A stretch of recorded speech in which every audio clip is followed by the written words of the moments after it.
Welcome in, everybody. I'm sorry you thought you got away from me this weekend, but I'm back. Paid for Play, brought to you by Daily Bread Media, powered by at Pick City. Make sure to check out their website, pickcity.com. But I'm hosting here today because Sam's going to be at the IU Cincy game, and we got our usual cast with JD and Goose. But Sam, how you feeling? What's up, fellas? I'm right on the edge of feeling a little too good. I had to cut myself off a little early just because we got here around 8 o'clock, started tailgating, had some mimosas and Bloody Marys going. So had to cut myself off just a little bit. I'm glad we got JD back. I know he tried to hide after his perfect 4-0 week to start. We finally talked him back into coming on, but how's everybody else feeling? Great. I got my party shirt on. I'm heading to Hoboken after this. Going to watch some college football. If you're in the area, come hit me up. Got my Rutgers football ready. It's game day. We play University of Delaware, 26-point favorites. So I'm looking for Rutgers to start 3-0. Yeah, I'm doing all right. I thought about just hiding for the rest of the season after the perfect start because that's just setting unrealistic expectations. But yeah, we'll see what we can do. I'm excited. I wish we could have all just stopped the show after a 10-0 start to the year, but unfortunately we had to come back. All right. Yeah, as you can see, the crew is feeling well as usual. We are live on 2 YouTube channels and on Twitter, so make sure you're tapped in, subscribe, both of those. Shout out to Casual and Rory who are in the waiting room with us. As usual, give us your best plays of the day. Tap in any questions. We got about 6 games we will run through, and then we'll give out our cards for the day. So as usual, get in those comments. We appreciate you guys getting in here. We always feature your things. But Sam, let's just start about the game where you're currently in a church parking lot, so questionable, but you're tailgating. You're feeling good. We got the whole world on Cincy, it seems like, going to IU. You're rocking your Hoosiers shirt. We just got started with you. What's the pulse of the crowd down there, and what are you liking in this game? Well, we're in a church parking lot, but it's right across from the stadium, so I can't complain too much. It's a short walk. There's surprisingly a lot of Cincy fans in our parking lot right now. But yeah, it's smelled like a rat line for the entire week. I feel like Cincy -4 or less has seemed almost too easy. And if you get Mike Penix from the first week where he threw 2 pick sixes and 4 interceptions total, it's going to be an easy game. I'll be heading home by 1:30. Cincinnati's defense is way too good for Penix to play like that, but I'm interested to see how Cincinnati plays in a Power 5. Indiana's not the greatest home field advantage, but it's still a Power 5 environment on the road after the last couple of years where they've been really good, but they haven't had to play in a true road game for a long time.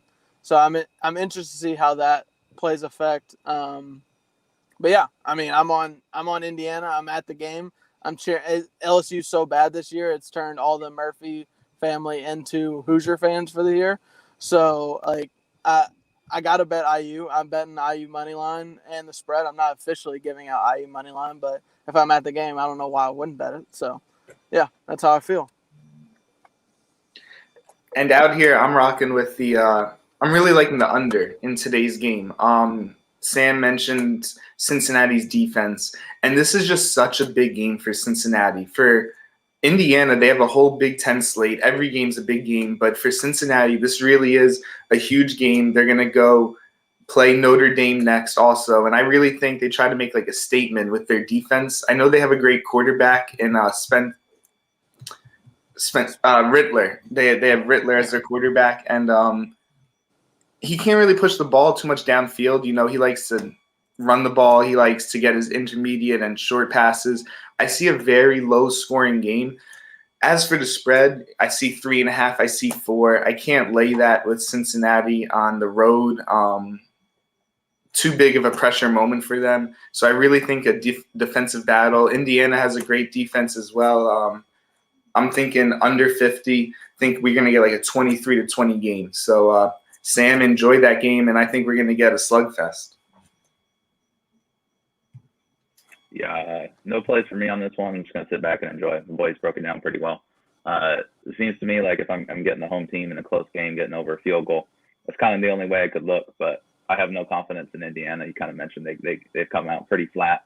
So and this is not the defense you want to get right against. So I do think Cincinnati's a slightly better team, but this is a big game for them. We haven't seen them too much in these spots. I just don't know if I can trust them. So I'm just gonna sit back and watch and I guess root for the Hoosiers because Sam's there. So we're all hopping on board. Yeah, if I had to, I mean, it. Sorry, Rex. I like the way Indiana kind of came out. I could see Cincinnati kind of coming out where like the home field, like at Iowa, really rattled Indiana to start, and like that first half pretty much was all Iowa needed to run away with the game. So I mean, I could see it to where that's all like Indiana needs that home field advantage to kind of get that quick start, but I don't see it being really a blowout. I mean, Cincinnati in this kind of road environment intrigues me though.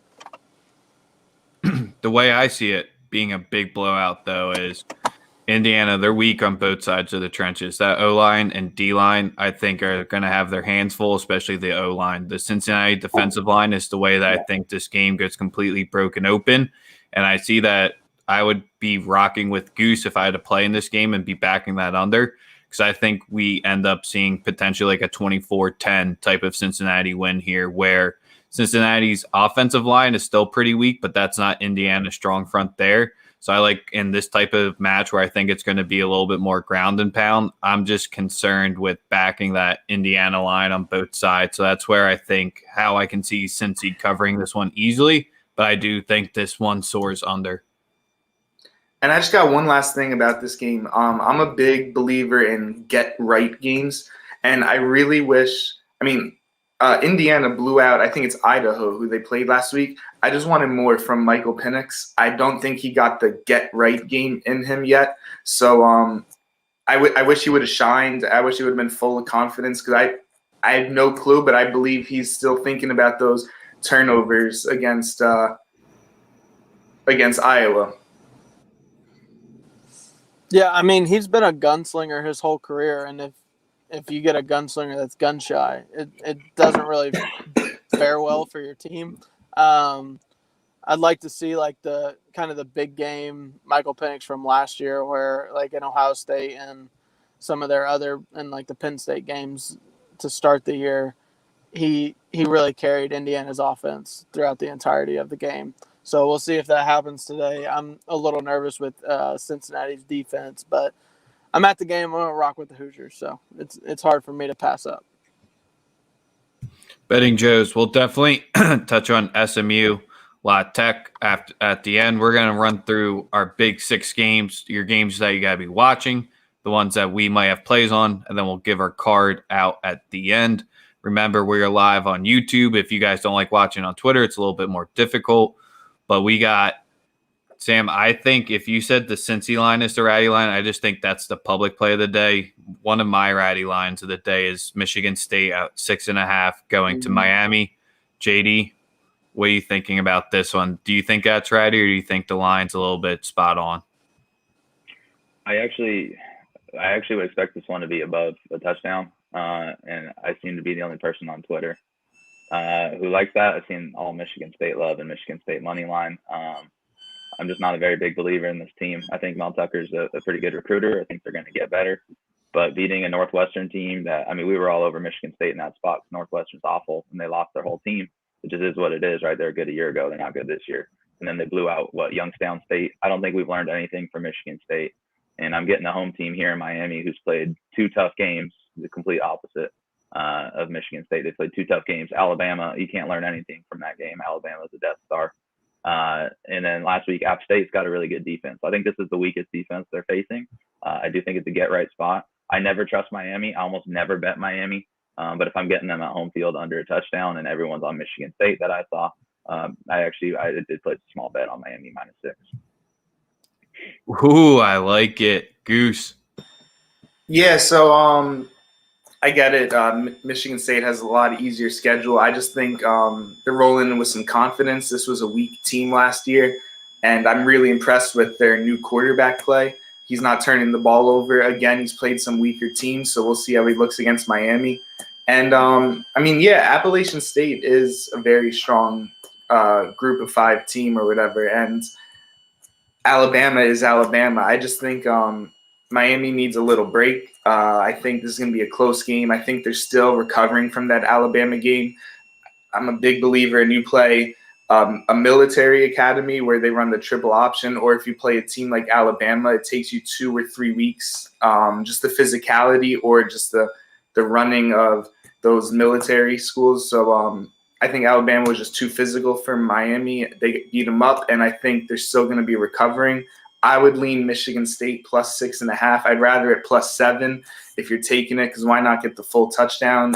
Probably minus 120, but that's not official. It's just something I lean on because I think Michigan State, with their running back who's running wild, with their quarterback who's not turning the ball over, I think they come in with some confidence.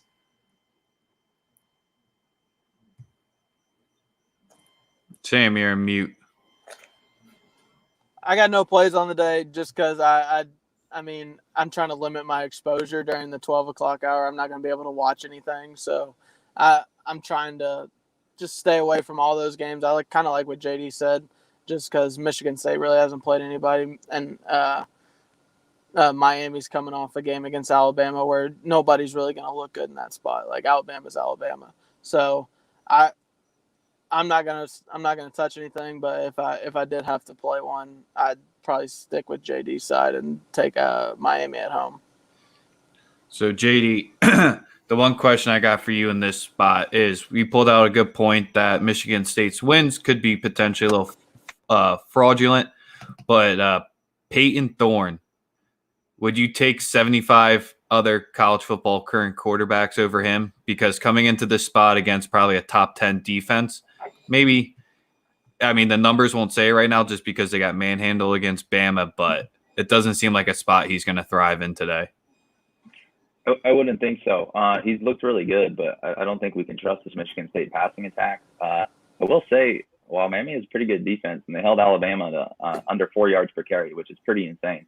I think their weakness is their secondary. They were 80th in PFF in coverage last year. They're at 122nd this year, but when you play Alabama, that's what's going to happen. So I'm not sure about their secondary, but I think, going in there facing the Miami team, that's way tougher than any team faced. If Peyton Thorne balls out today, I'll have to think very differently about him in Michigan State.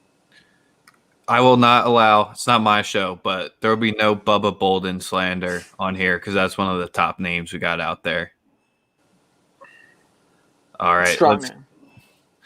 Let's get into, hold on, I got to find back where the doc is. Third game that we're going to cover.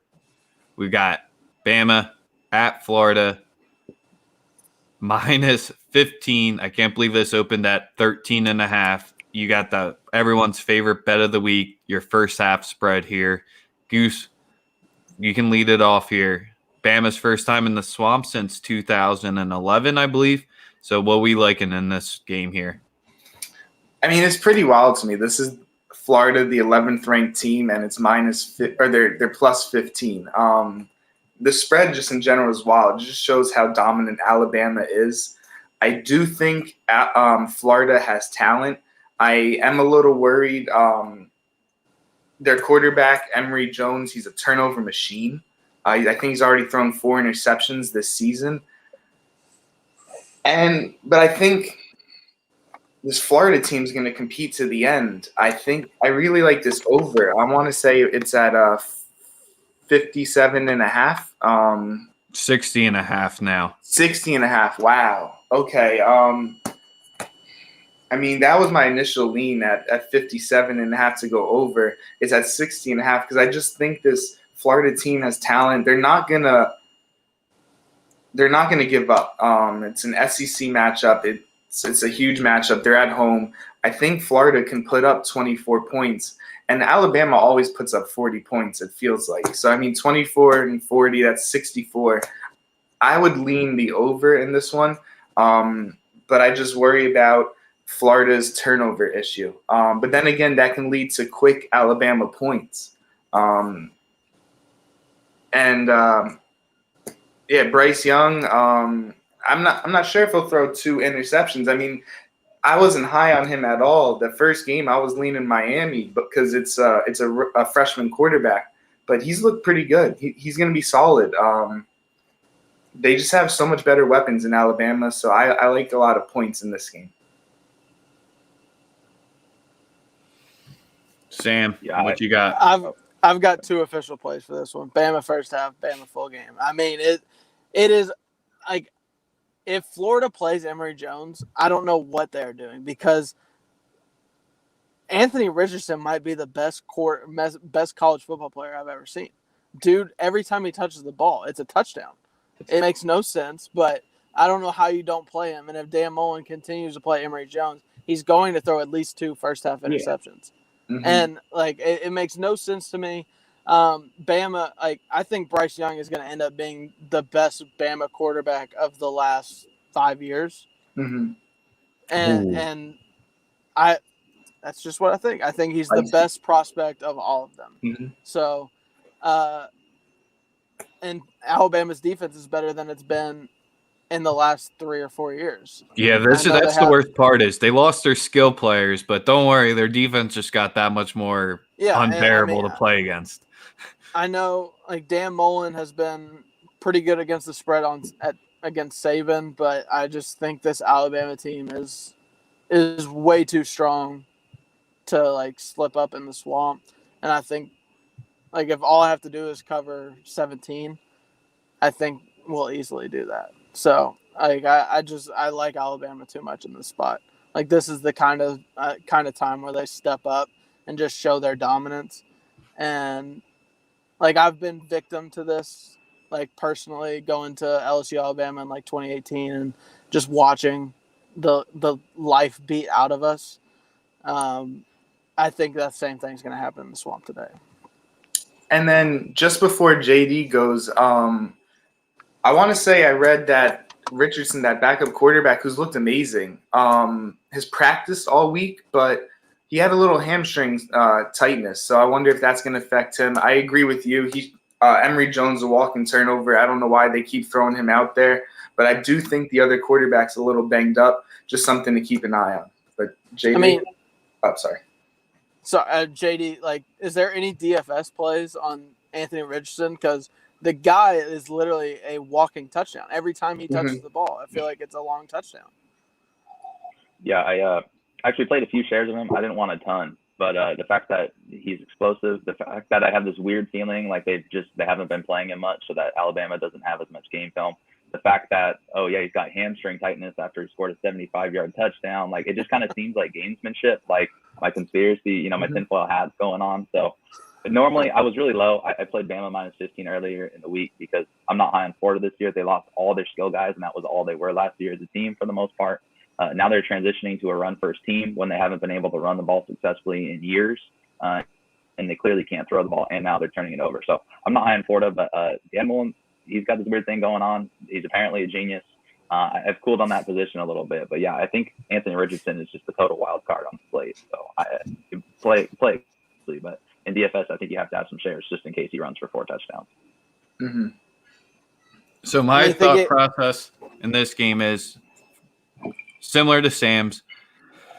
I mean, you're really only giving me – I hate that there's the hook there, but 7.5 first half line for Bama. I think you just buy that, put 1 unit on that, maybe go 1.5 there. And then for some godforsaken reason, if they're not covering the 7.5 at the end of the first half, you can just load up that second half play. Mm-hmm. That's the way I'm going to be personally attacking this game. I got 1 unit on Bama minus 7 first half. The whole world's on it, but 16 straight so far I think they've covered, if not more. They went perfect last season, so it just feels irresponsible not just to have a little bit of investment on one of the only pure cash cows. Mm-hmm. And they've covered more times against the spread in conference than any other team in the country. So I don't know how you stay away from whatever it is right now. I think I got it at 15. If it's at 14, 14.5, anything below 17, I'm confident in playing that. All right, so now the Gators, after all that good talk, are probably going to show up in the swamp. And, Richardson, I think, is the way that they can compete and keep it in there. Because they'll be able to. It's the only way. I mean, the dude, I think after watching him last week where he touched the ball 7 times and scored like 4 touchdowns, he's the most electric player in college football right now. Well, let's see if Mullen's got something up his sleeve or if he's going to be laying a fat egg. Sam, are you bouncing now to go back to the IU tailgate, or do you want to stay for one more? What's the next game? Auburn at State. Okay, yeah, I can stay for that one. All right, we got the whiteout game tonight. Franklin could be on the move to USC, but not official yet. We got Bo Nix on the road. Got Clifford at home.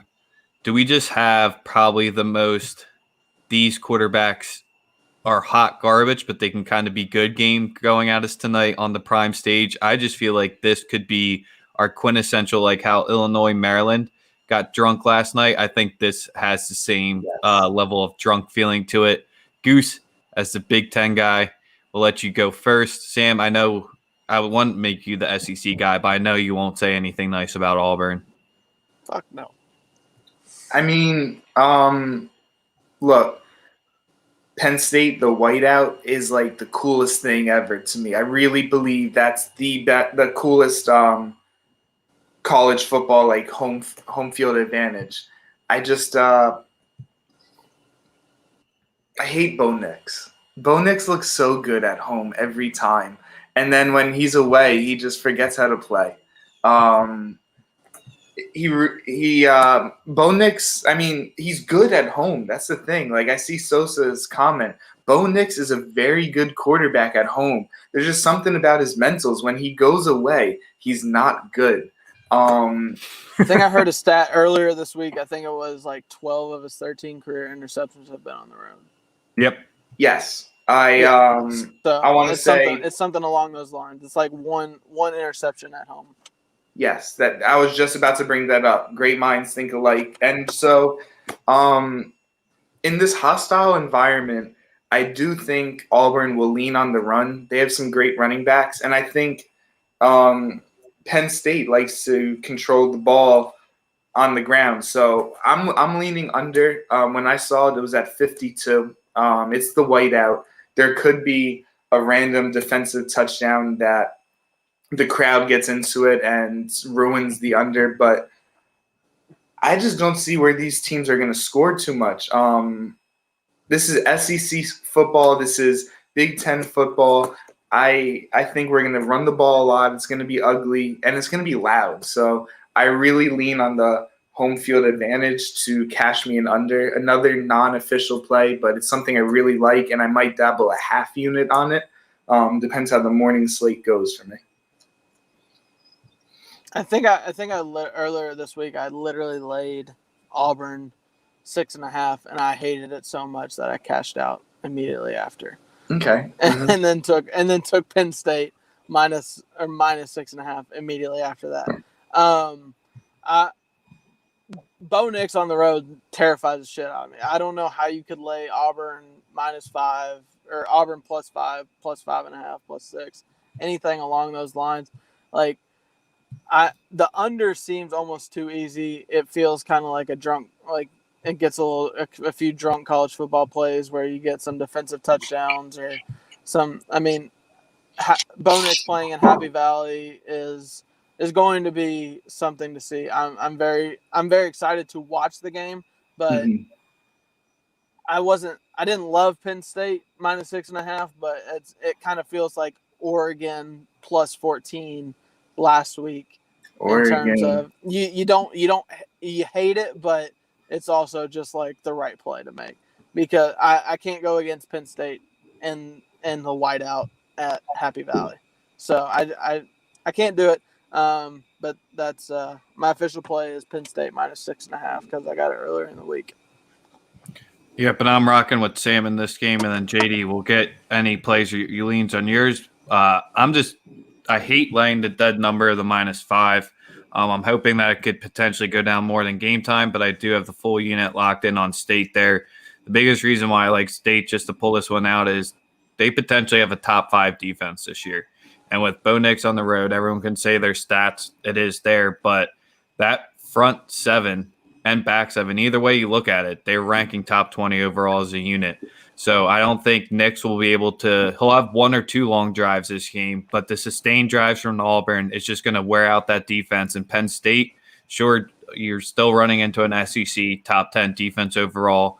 You can even say the roster strength might be a little bit stronger in Auburn, but I would still lean towards Penn State. I just think this is a grinded out win. I just hope it doesn't come through by 4.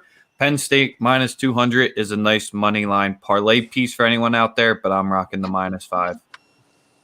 And Penn State's been tested. They went to Camp Randall. They won earlier in the year.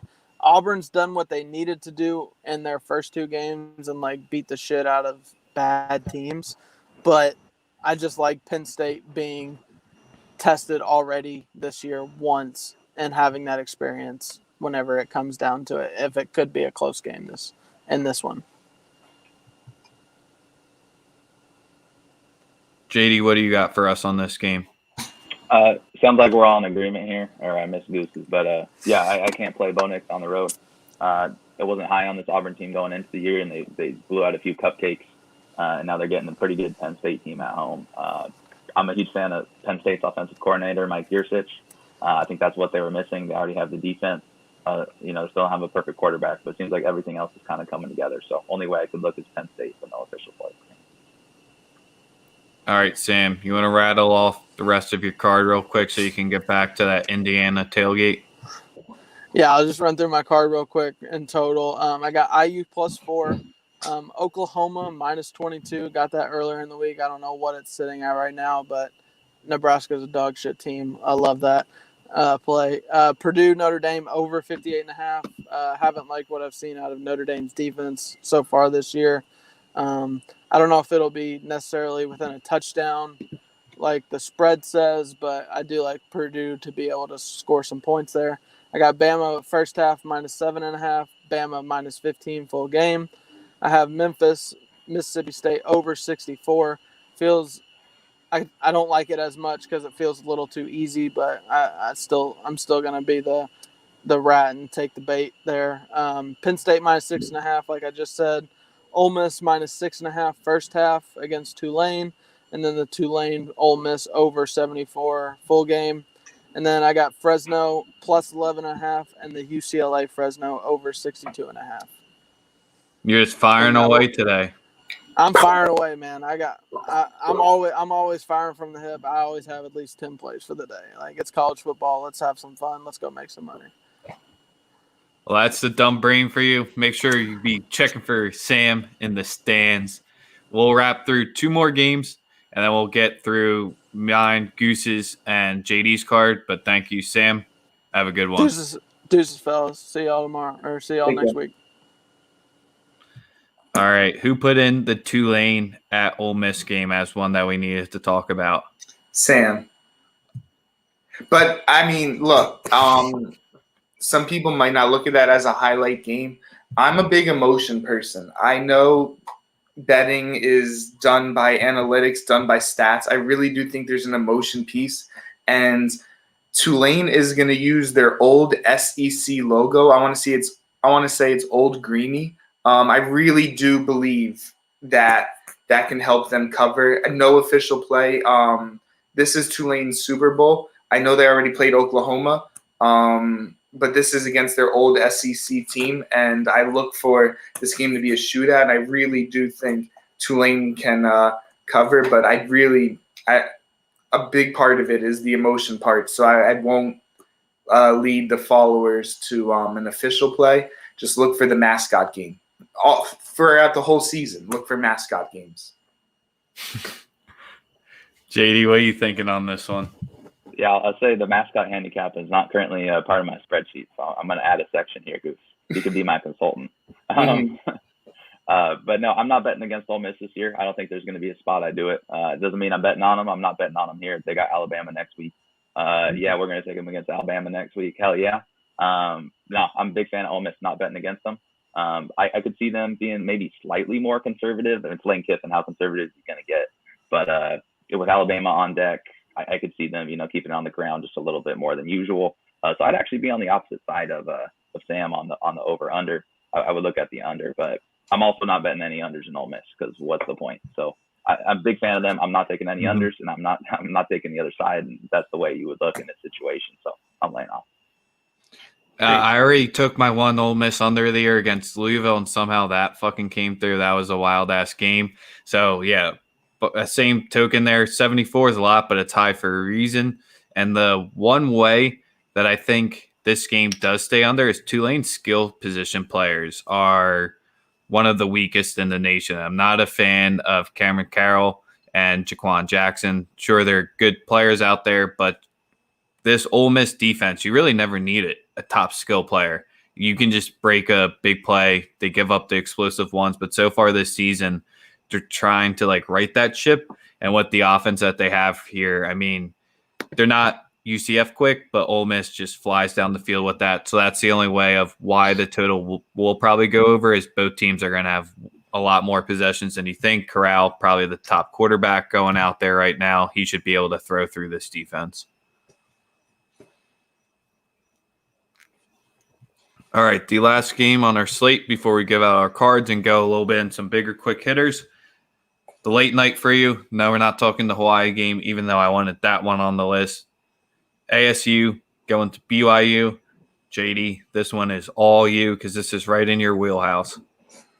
This is right in my wheelhouse, and man, I'll just start by saying I had Utah last week as one of my more confident plays against BYU, and wow, that was an awful bet. So I have decided I'm not betting against BYU, kind of like I just said with Ole Miss. I don't think anybody has a very good read on this team, or at least not the public consensus.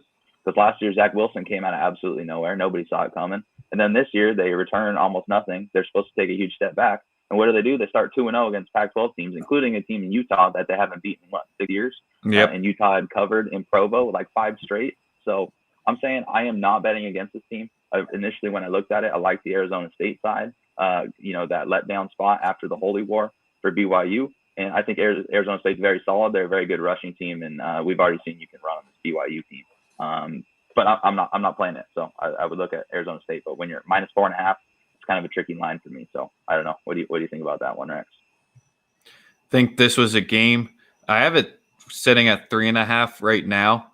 It seems like a nice live betting game, but most people's mind state, you're not usually in the best mind state come 10:25 late night West Coast.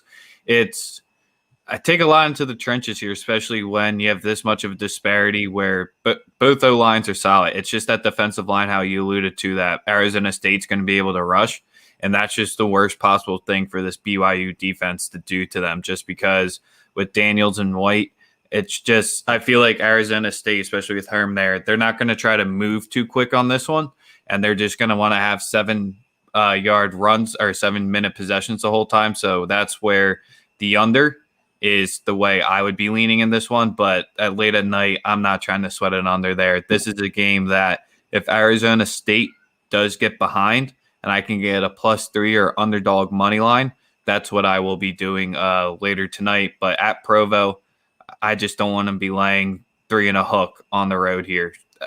All the numbers I see think this should be a touchdown win for Arizona State, but things should happen and then the game gets played.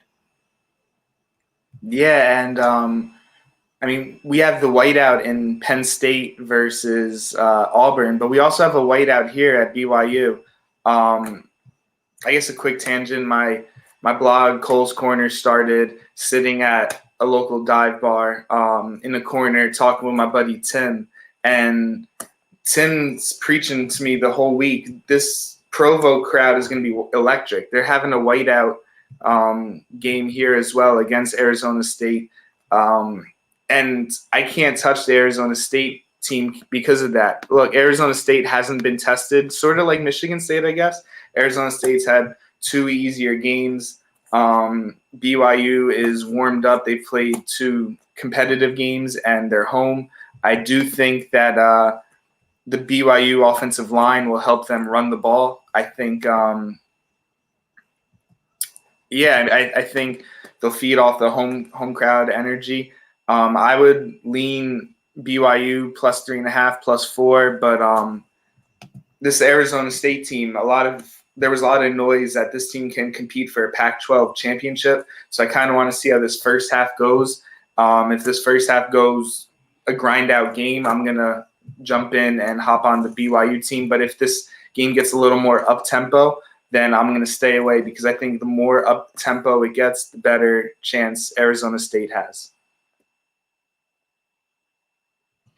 All right. Is there anything else that we want to talk about in this game, or do we want to get on our rapid-fire cards and any other game we want to talk about?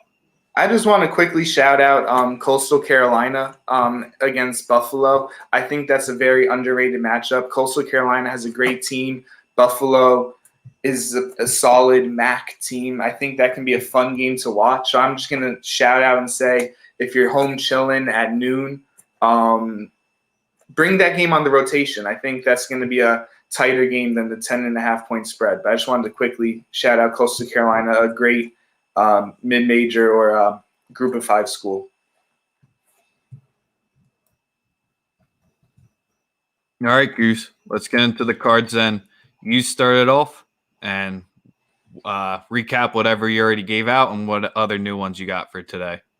So officially, I like this Cincinnati versus Indiana under 50. I think this is going to be a slugfest. Like I said, I think this is a huge statement game for Cincinnati. I also like on my card, I like the Oklahoma-Nebraska over 62.5. I think we get a lot of points. Spencer Rattler has a Heisman campaign going, but it only can get started if he has like a 5-touchdown game.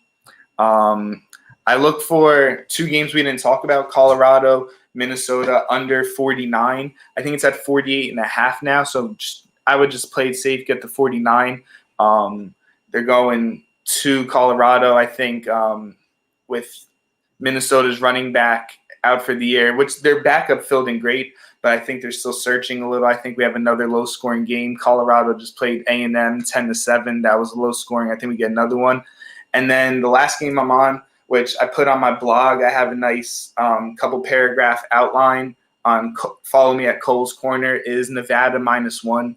I think this Nevada team is the cream of the crop of the Mountain West. I think they have so much senior talent, great quarterback. So I look to back Nevada again, -1. Yeah, that Nevada-Kansas State game is probably – there's 3 games that I spent way too much time on. I ended up getting plays on 2 of them. This was the one that I ended up sitting out. So if you're liking Nevada there, let's rock with it because I just convinced myself both sides are covering there, and that obviously can't happen.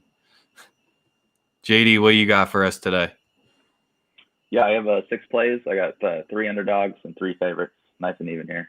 I'm going to start off with Fresno plus 11.5. I'm on that with Sam. Big fan of both them and UCLA, so it's hard to pick a side. But Fresno State, they play a lot of these Pac-12 schools, and they cover almost every single time. Just a very good offense. UCLA's strength is in their rush defense. I think their pass defense is still a little burnable. And Jay Kaner threw for 200 yards against Oregon in the first half. I mean, that good dude's electric. If you want anybody for a backdoor cover late night, I'm going to trust Fresno to get me that backdoor, if nothing else. I have Western Michigan plus 14.5 against Pitt. I played Pitt last week. They played Tennessee. I think I see this as a little bit of a letdown spot. And Western Michigan is another perfect backdoor team. They can throw the ball all over the yard. They get Sky Moore back, very good wide receiver. This is a team I want playing from behind. This Pitt defense is still good, but I think they're going to give up some points here to Western Michigan. And this Pitt team is not one I trust with a big lead because they haven't been able to run the ball in, 5 years? And I know Western Michigan's defense stinks, but if you can't run the ball and you're trying to protect a 3-score lead, I'm going to take it every time. Last underdog, and this one feels gross, man. I have Vanderbilt plus 12.5 against Stanford.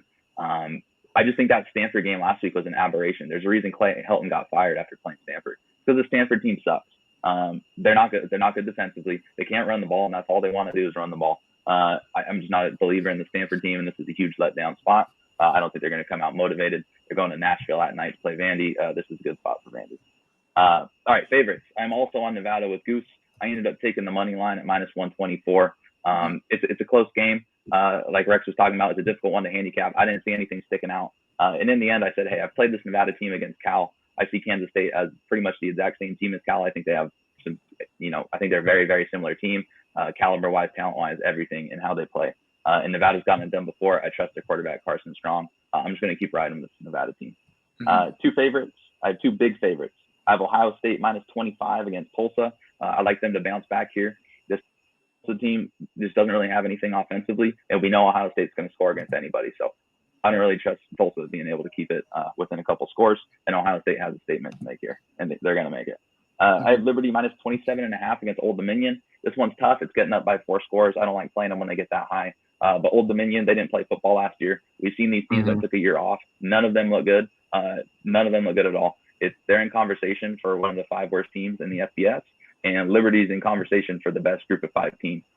Liberty's defense is going to hold them within 10 points. That's almost a guarantee. So you only need that Liberty offense to score you in the upper 30s.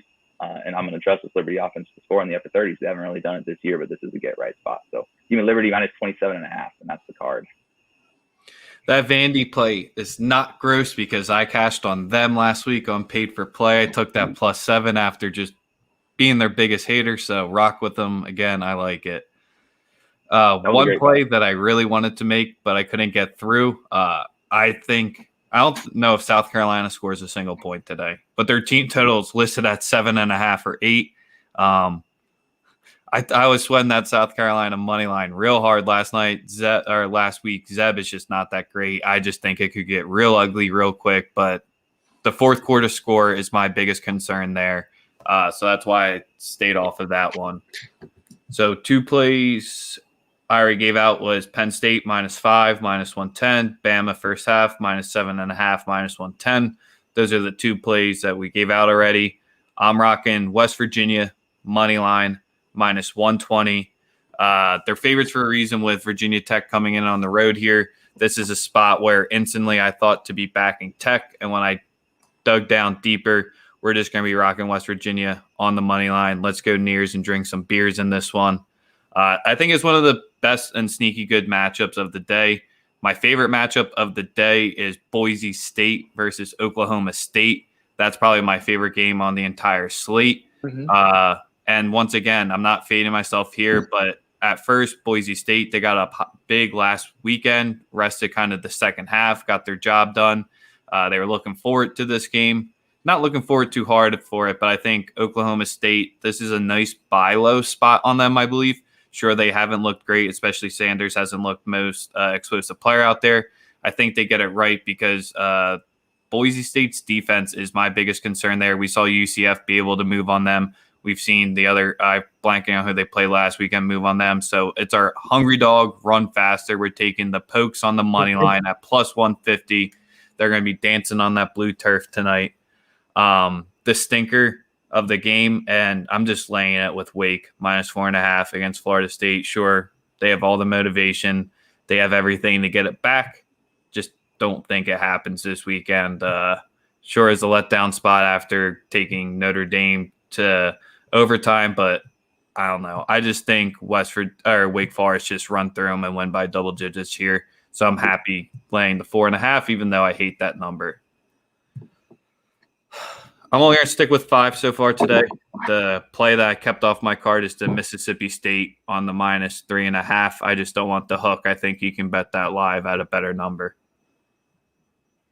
I played that one, but I got it -3 early in the week, and then I put a little more -3.5. But I don't feel so good about it, right? Because it seems like a close game, and whereas I trust Mississippi State to win that, laying that -3.5 on the road is probably not something I should be doing too often. It's just your philosophy, or not your philosophy, but a philosophy that's been cashing. You're just backing the SEC schools against whoever they're playing. It really hasn't mattered at this week. I think Vandy is one of the few teams that haven't covered. But I was on Arkansas State money line and spread last week. That's the reason why I'm staying off it, because I think Memphis, it was the cap of that game was a look ahead spot. They have Miss State coming in. So that's where if you got that flat 3, I really like that play. The hook is what's keeping me off it here. Always good to be early. I'm surprised you guys didn't want to talk Northwestern versus Duke. No. That's actually I'll tell you what though. We rocking with Rutgers today. You know? He brought out the. I'm Give me suiting Delaware. up. Give me I'm Delaware. suiting up. Delaware's a solid FCS squad, man. Give me Delaware. Nah, I mean, the line's 26.5 points. I legally can't bet in New Jersey on the New Jersey schools. 26.5 is a lot. Delaware I've said it the whole season. Delaware is the hardest non-conference game. Rutgers beat Temple. Rutgers beat Syracuse. I'm actually a little worried about Delaware. I'm surprised this line. I saw it's 26.5. So I agree with you, JD. If I'm a betting man, I might have to go Delaware. But Rutgers, we got to win this one because we got Michigan next week at Michigan. There's a lot of good games we didn't touch on, like UVA versus UNC is one of them. But JD, if there's talk me off a huge money line underdog, and this is how we'd wrap off the show. Why shouldn't we be backing Arkansas State plus 17 or the money line at plus 600?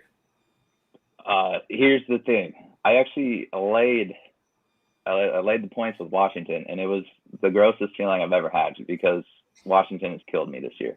The reason you can't do that is because Washington has one of the best pass defenses in the country. They figured out the drop 8 against Washington State before, so we know they're smart against this kind of team, and all Arkansas State can do is pass the ball. So I feel like this is either they're going to have success passing, there's going to be the good secondary, which is possible because they're extremely dangerous in the air. We just saw them hang, 50 points last week. So they can do it. So I feel like either they're going to hit that money line or it's just they're not going to be able to throw the ball like they usually can, and Washington's going to run on them, and it's going to be like a 30-7 game. So I actually think if you're laying a huge money line, Arkansas State's not bad because it's fairly binary. Either they're going to throw the ball or they're not. Yeah, this is exactly how you said it. They're going to be in it at the end or they're not covering that 17. Just because if Washington and if there's ever a get-right game, this is the one that they just need to lay down the hammer in. All right, well, we thank everybody for tuning in. This was Paid for Play, Week 3. Sam will be back in the hosting seat. I hope he has fun at Cincinnati versus Indiana. We are live on JD's YouTube. We are live on the Daily Bread Media YouTube, and we are live on Twitter. Give us a like. Give us a subscribe on both of those YouTube channels. Retweet, like the video. We appreciate all you guys in the comments that came in here today. It's beautiful weather here in Jersey for me and Goose. I hope it's good out there in the West Coast. It feels like a prime fall Saturday to sit on your couch and not even be outside. Enjoy, everyone. Good luck this week. Good luck. Until next week, we'll see you all later. Good luck.